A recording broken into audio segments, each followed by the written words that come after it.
Pasangan bakal calon Bupati Petahana Putu Agus Suratnyana dan Nyoman Sujidra akan cuti mulai 28 Oktober mendatang sebagai syarat maju pada Pilkada 2017. Selama cuti, pasangan petahana tidak menggunakan fasilitas negara seperti rumah dan mobil dinas. Bupati dan Wakil Bupati Buleleng Putu Agus Suratnyana dan Nyoman Sujidra akan melimpahkan sementara waktu pekerjaan kepada pelaksana harian Bupati.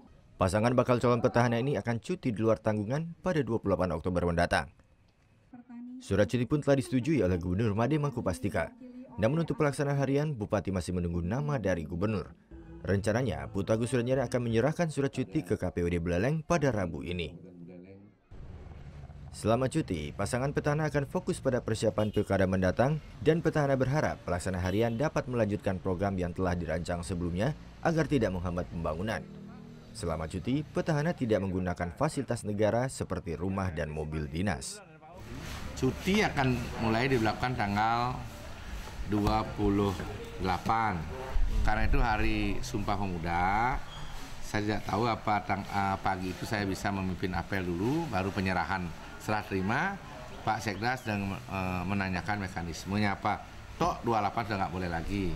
Kalau boleh lagi, saya pagi masih memimpin apel. Setelah apel maunya kita serah terima.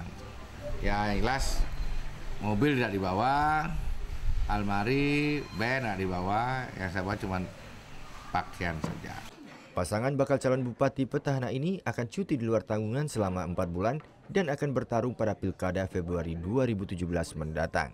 Putu Wijana melaporkan untuk NET.